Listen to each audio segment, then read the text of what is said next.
6월 12일 주일 아침입니다. 오늘도 교회에 가셔서 영과 진리로 예배 드리시기 바랍니다.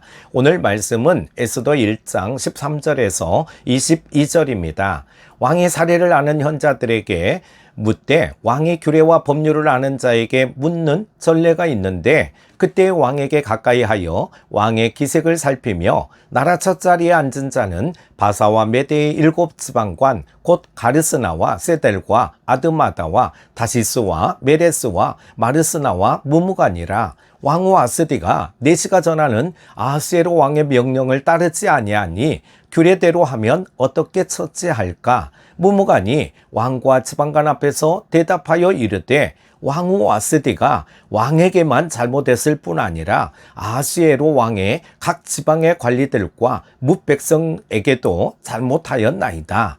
아하스에로 왕이 명령하여 왕후 와스디를 청하여도 오지 아니하였다 하는 왕후의 행위의 소문이 모든 여인들에게 전파되면 그들도 그들의 남편을 멸시할 것인즉 오늘이라도 바사와 메대의 기부인들이 왕후의 행위를 듣고 왕의 모든 지방관들에게 그렇게 말하리니 멸시와 분노가 많이 일어나리이다. 왕이 만일 좋게 여기실진데 와스디가 다시는 왕 앞에 오지 못하게 하는 조서를 내리되 바사와 메대의 법률에 기록하여 변개함이 없게 하고 그 왕후의 자리를 그보다 나은 사람에게 주소서. 왕의 조서가 이 광대한 전국에 반포되면 귀천을 막론하고 모든 여인들이 그들의 남편을 존경하리이다 하니라.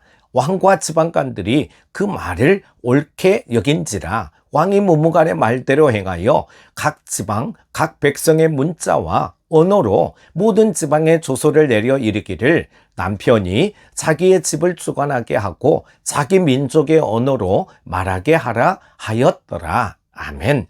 어제 우리는 에스더서 1장에서 10장까지에는 하나님이라는 말이 한 번도 나오지 않음을 살펴보았습니다. 반면에 직접 세어보지는 않았지만 페르시아 왕과 관련된 이름이나 호칭이 에스더 10장 전체 167절 중에서 190번씩이나 나온다고 말씀드렸습니다. 그만큼 에스더서는 겉으로 보기에는 하나님과 별로 관계없는 책처럼 보입니다. 실제로 유대계에서는 에스더서에 대해 그리 좋은 시선으로 보지 않은 점들이 드러납니다.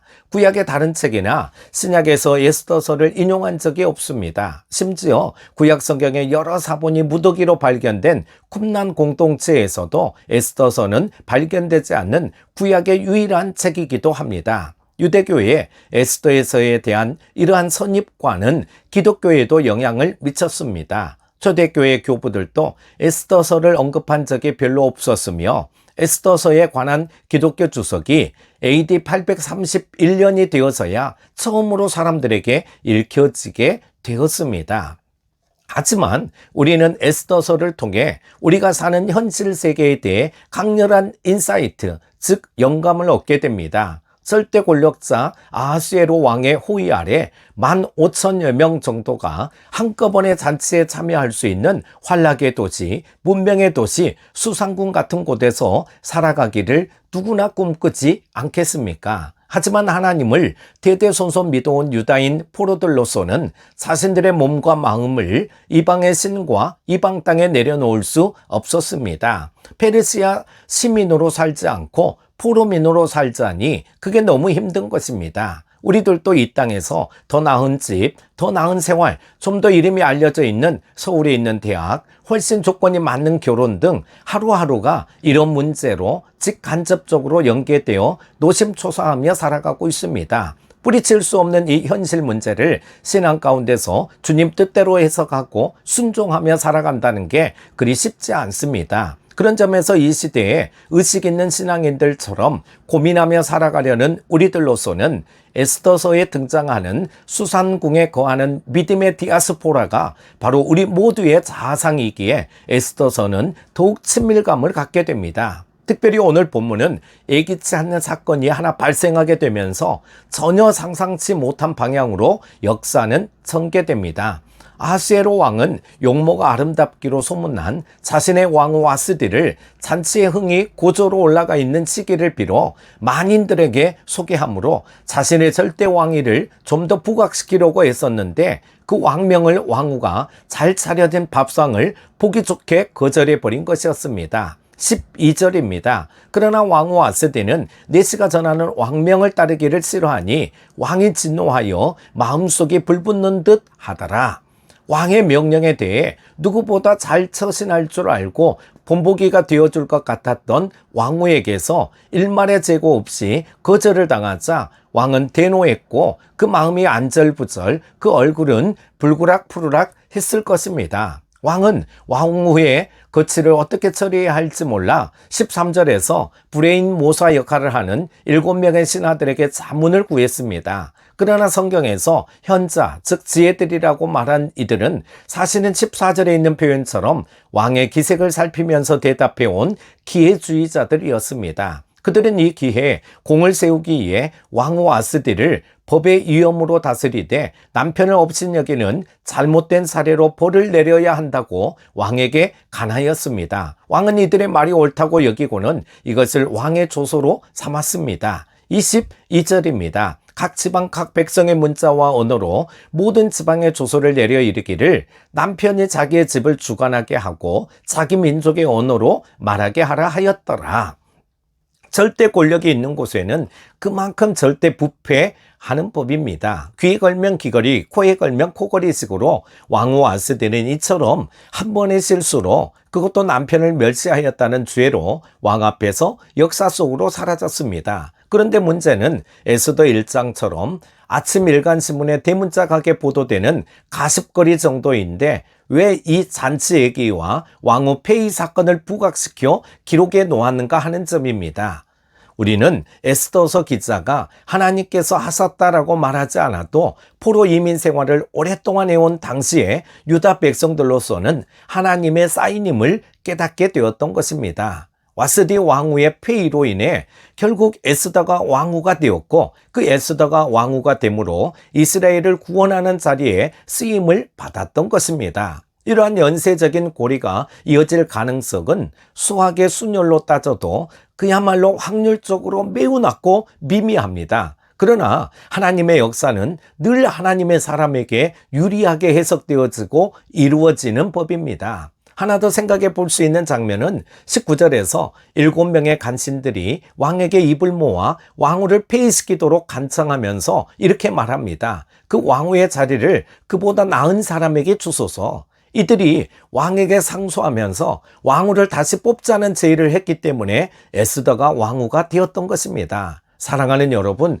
아하스에로 왕이 거하는 수상궁의 화려한 잔치 모습을 실제로 우리가 보게 된다면 아마 상상을 초월할 정도로 어마어마했을 것입니다. 그처럼 우리가 사는 세상 또한 우리에게 많은 기쁨을 준다 할지라도 세상 방식으로 이 땅에 사는 것을 거절할 수 있어야 하겠습니다. 우리가 신앙을 가진 지 한참 되었어도 이러한 문제에 자유롭지 못하고 원칙이나 가치관을 정하지 못하고 있는 것은 아닙니까? 주님을 위해 우리의 인생을 드리겠습니다라고 교회에서 언젠가 고백했는지는 몰라도 우리들의 삶은 그와는 전혀 다르게 페르시아나 바벨론식의 문화와 가치관에 깊이 빠져들어 이 땅에 거민같이 사는데 너무나 익숙해져 있는 것은 아닌가 하는 의구심이 듭니다. 이 심각성을 깊이 깨닫고 현재 우리의 문제에 대해 손 놓지 말고 주님 앞에 들고 나아가야 하겠습니다. 그리하여 우리의 삶이 마냥 이 땅에서 좋은 것 가지고 사는 데만 낭비하고 사는 것이 아닌 에스더처럼 하나님의 대책이 되어 이스라엘을 구원하고 생명을 살리는 인생이 되어야 되겠습니다. 성경에서 모세가 그렇게 쓰임을 받았고 신약의 다비다 여인 또한 죽으면서까지 그렇게 살았습니다. TV에서 갈수록 너무 연출되어지는 것이 많으니까 보는 사람들이 식상해하는 경우가 점점 늘어갑니다. 그래서 요즘 TV에서는 리얼리티를 살려서 실제 상황인 것처럼 방송하는 연재물이 많이 늘어났습니다. 희한하게 아프거나 힘들어하는 사람들을 찾아가거나 바람 피우는 배우자들을 추적해가는 등 일상사 웃고 우는 일들을 간접적으로 공감하게 만들어주기에 세간의 시청자들에게 어느 정도 어필하는 것 같습니다. 우리의 현재 고민에 대해서도 이처럼 너무나 오랫동안 나름대로 말씀 앞에 애서가지 못하고 지지부진한 것처럼 살아가는 것처럼 느낀다면 아마도 우리들 신앙 또한 재미없는 한편의 드라마와 다를 바 없을 것입니다. 그러므로 아하스웨로 왕 시대의 세계 역사를 보는 눈을 하나님의 시각으로 바라보아야겠습니다. 왜냐하면 하나님은 에스더서를 우리에게 보여주시면서 그 시대의 하나님의 사람 에스더가 어떻게 살아갔는지를 샘플로 보여주시기 때문입니다. 하다사라는 히브리식 이름을 두고 별이라는 뜻을 가진 에스더로 살아간 한 여인의 이름이 에스더에만도 55번씩이나 나오고 있습니다. 먼 타양에서 태어나 그 어느 때보다 가장 힘든 시기를 보내었던 한 여인이었지만 그리고 이후 왕후가 되어 더 좋은 수상궁에 화려한 인생이 보장되었음에도 자신의 목숨을 버리면서까지 유다 백성들의 별과 희망이 되어 온전히 주님 앞에 쓰임받았던 것입니다. 이 에스더의 신앙과 결단이 우리 모두의 현재 삶에서도 리얼하게 적용되어지기를 주님의 이름으로 축원합니다. 오늘도 주 안에서 복된 주일 보내실 수 있기를 바랍니다. 오늘도 승리하십시오. 거룩하신 아버지 하나님 감사합니다. 아버지 하나님 오늘도 말씀을 통하여서 은혜 받게 하여 주시고 도전 받게 하여 주시니 감사합니다. 에스더처럼 모든 역사를 이끌어 가시는 분, 주관하시는 분은 하나님이신 줄로 믿습니다. 오늘도 하나님의 선하신 역사와 인도하심을 믿습니다. 오늘도 하나님 앞에 영과 진리로 예배드리는 복된 주일 되게 하여 주시옵소서. 예수님의 이름으로 기도드립니다. 아멘.